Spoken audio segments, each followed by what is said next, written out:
నమస్తే ఫ్రెండ్స్. కేసీఆర్ కొంప మునిగినట్టే కనబడుతోంది. నిజానికి ఫేక్ ఫాలోయింగ్ లేదంటే నిజమైన ఫాలోయింగ్ తెలియదు కానీ కేసీఆర్ కు తెలంగాణలో పెద్ద ఎత్తున జనాదరణ వచ్చింది. ఆ జనాదరణ ఆగకుండానే దేశవ్యాప్తంగా ఫేమస్ కావాలనుకున్నటువంటి కేసీఆర్ అడ్డదారిలో పోయిండా, అడ్డగోలిగా పోయిండా, లేకుంటే నాకు ఒక డౌట్ ఏంటంటే కేసీఆర్ కి తెలివి ఉందా లేదా, రెండిట్లో ఏదో ఒకటి మాత్రం కన్ఫర్మ్ ఉంటుంది. కేసీఆర్ కు తెలివి లేకపోవడం అనేది ఏమో గానీ మొత్తం మీద విషపూరితమైనటువంటి స్వార్థం ఉన్నట్టు కనబడతా ఉంది. ఇక్కడ ఏ పని చేసినా దాంట్లో మొత్తం బురదనే ఒక కంపులే పిడిచిపెట్టింది తప్ప ఎక్కడ కూడా క్లియర్ లేదు కేసీఆర్ పనిలో. ఇవాళ దెబ్బకు రేవంత్ రెడ్డి చేతుల కొత్త సంవత్సరం రోజు సాగు దెబ్బతింటున్నటువంటి కేసీఆర్ చరిత్రలో జీవితంలో చివరి అంకంలో ఒక చీకటి అధ్యాయంగా మారింది కేసీఆర్ పరిస్థితి. కాళేశ్వరం దెబ్బకు రాజకీయాల నుంచి కనుమరుగైనటువంటి కేసీఆర్ ఇలా పాలమూరు రంగారెడ్డి ఎత్తిపోతల పథకం అంటూ మధ్యలో వచ్చి ప్రెస్ మీట్ పెట్టి పొంకనాలు కొట్టినటువంటి కేసీఆర్ బొక్క బోర్ల పడ్డట్టు కనబడతా ఉంది. ఇక్కడ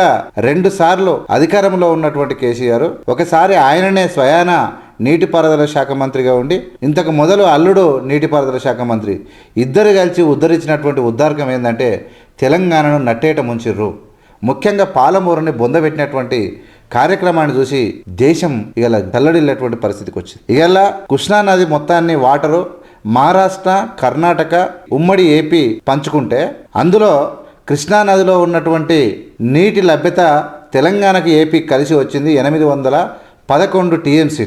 కానీ తెలంగాణ భూభాగం పరివాహక ప్రాంతంలో అతి ఎక్కువ 300 కిలోమీటర్లకు పైగా తెలంగాణలో కృష్ణానది ప్రవహిస్తుంది కాబట్టి ఆ పరివాహక ప్రాంత పొలాలకు నీళ్లు కావాలి. కాబట్టి ఇలా 70% కృష్ణానది అంటే తెలుగు రాష్ట్రాల్లో ఏపీ తెలంగాణతో పోల్చుకుంటే 70% నీళ్లు తెలంగాణకు రావాలి. అంటే 870% అంటే ఆల్మోస్ట్ 600 పైన టీఎంసీలు తెలంగాణకు రావాలి. కానీ కళ్ళు మూసుకొని కనీసం ప్రజలను గొర్రెల చేసి అధిక తెలివి చూపించి కేవలం 299 టీఎంసీలకు సంతకం పెట్టి వచ్చినటువంటి ప్రబుద్ధుడిగా మిగిలిపోయినటువంటి కేసీఆర్ ప్రజల ముందు అపహాస్య పాలై చిల్లరటువంటి వ్యవహారానికి ఇలా వదిల ప్రసక్తి లేదు. ప్రజలందరూ 299 టీఎంసీలకు ఎందుకు ఒప్పుకున్నాడో, 70% రావాల్సినటువంటి నీటి వాటాలో 512 టీఎంసీల వాటర్ను ఆంధ్రప్రదేశ్ తరలిస్తుంటే గుడ్లు అప్పగించి చూసినటువంటి కేసీఆర్ ఇలా ఎందుకు ఈ ప్రజల ముందు అపహాస్య పాలవుతా ఉన్నాడంటే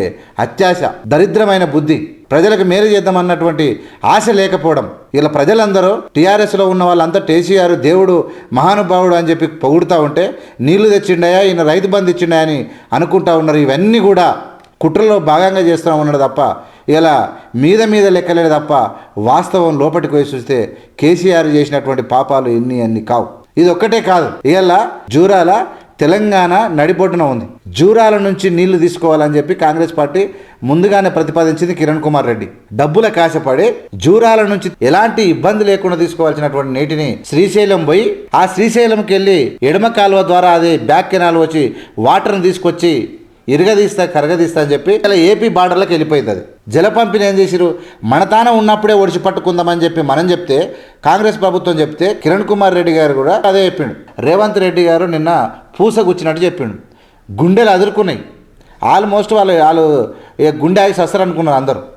దీంతో పాటు రేవంత్ రెడ్డి గారు ఒక మాట ఏమన్నాడంటే వీళ్ళిద్దరిని హరీష్ రావును కేసీఆర్ను ఉరిదీసిన తప్పులేదు, ఇలా ఏ తప్పు చేసినా చేయొచ్చు కానీ భవిష్యత్ తరాలకు బాగుపడడానికి చుక్క నీరు లేని వలసల జిల్లా అయినటువంటి పాలమూరు జిల్లాకు పాపం ఒడిగట్టినటువంటి దుర్మార్గులు వీళ్ళు.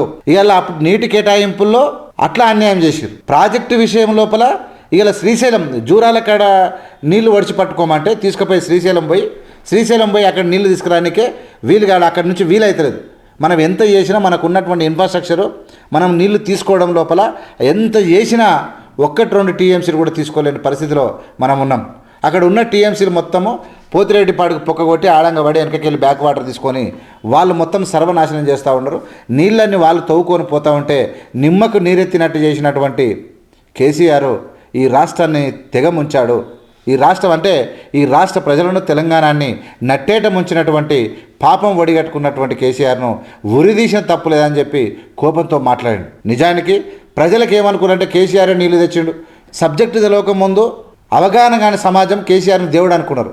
కానీ ఇలా కేసీఆర్ చేసినటువంటి పాపాలు అన్ని కావు.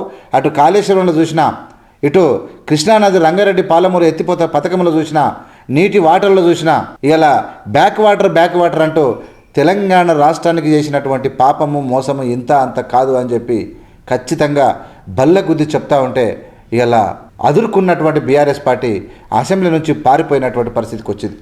100% ఆల్మోస్ట్ బీఆర్ఎస్ చచ్చిపోయింది, ఇంకా లేవదు, ఒక్క పని లేదు. ఏ పని చేసినా లూటి, విద్యుత్ సంస్థలు లూటి, భూములు లూటి, ఉద్యోగాలు లూటి, కాళేశ్వరం లూటి, కుటుంబ పాలన, తెలంగాణ హైదరాబాద్ ఉన్నటువంటి మొత్తం ఖతం చేసారు, ధరణి తెచ్చి లూటి. ఇలా చివరికి కృష్ణా జలాలలో మన వాట మనకు తీసుకురానికి కూడా శాతగాని దద్దమ్మల్లాక తిని తెగబలిసి ఫామ్ హౌజులలో వండి ఇలా కుట్రలు చేసినటువంటి కేసీఆర్ చరిత్రలో హీనమైన చరిత్రను మూటగట్టుకున్నటువంటి కేసీఆర్ చరిత్రలో ఒక దుర్మార్గమైనటువంటి రోజులు వస్తాయని ఎవరు కూడా ఊహించలేదు. ఇలా ఇంత డేంజర్, మన నీళ్లు మనకు ఇవ్వకుండా కేవలం జగన్మోహన్ రెడ్డి ఇచ్చేటువంటి డబ్బులకు ఆశపడి తెలంగాణ రాష్ట్రాన్ని, తెలంగాణ ప్రజల బతుకులను తాకట్టు పెట్టినట్టు దుర్మార్గమైనటువంటి చరిత్రలో కేసీఆర్ నిలిచిపోవడాన్ని చూస్తూ ఉంటే గుండె తరుక్కపోతుంది. నిజంగా కేసీఆర్ ఇంత పాపం పని చేశారని ఎవరు కూడా ఊహించలే. ఎందుకు ఇంత చేయాల్సి వచ్చింది? ఎందుకు శ్రీశైలం పోయినాక వాటర్ ఎందుకు తీసుకున్నారు? ఎందుకు జీరాల కడ కట్టలేదు? ఎందుకు 299 టీఎంసీలకు ఒప్పుకొని వచ్చిండు? ఇవన్నీ తెలుసు అంటే పాఠాలు చెప్పేటువంటి ఈయన ఎందుకు చేసినంటే ఇవన్నీ ప్రజలు ఎవరు చూస్తారులే అంటే ఒక మైకంలో మత్తులో ఉన్నటువంటి కేసీఆర్, ప్రధానమంత్రిని కావాలనుకున్నటువంటి కేసీఆర్ డబ్బుల మత్తులో పడి రాష్ట్రాన్ని అమ్ముకున్నట్టు ఇలా క్లియర్గా కనబడతా ఉన్నది. 100% కేసీఆర్ పూర్తిగా పతనమై ఇలా చావు అంచుల్లో కొట్టుముట్టాడేటువంటి పరిస్థితికి వచ్చింది. ఆ కేసీఆర్ను నమ్ముకున్నటువంటి ప్రజలు, ఆ పార్టీని నమ్ముకున్నటువంటి ప్రజలు, కేసీఆర్ను దేవుడిగా వచ్చినటువంటి ప్రజలు కూడా రేపు చీకొట్టేటువంటి పరిస్థితికి రావడానికి కారణం ఏంటంటే వీళ్ళ కుట్ర బుద్ధే, వీళ్ళ మోసపు బుద్ధే. ఈ మోసంతో కూడినటువంటి వీళ్ళ ఆలోచనలు మొత్తము ఎలా ఉంటాయి అనేది ప్రజలకు అర్థమైపోయాక తూకొట్టుడు చీకొట్టుడే తప్ప ఇంకోటి వీళ్ళకి శరణ్యం లేదు. ఇలా క్లియర్గా రేవంత్ రెడ్డి గారు నిన్న పవర్ ప్రజెంట్ చేస్తే ఒకరొకరు కన్నీళ్ళు వస్తున్నాయి.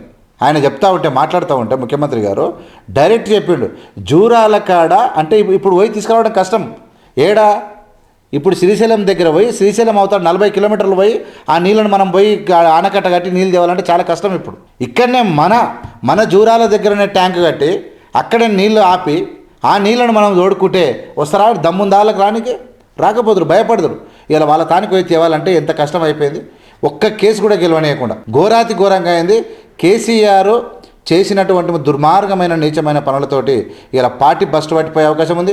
అందులో ఉన్నోళ్ళు కూడా ఆగం పంచకంతలే తప్ప ఇంకేమి దిక్కులేని పరిస్థితికి వచ్చింది.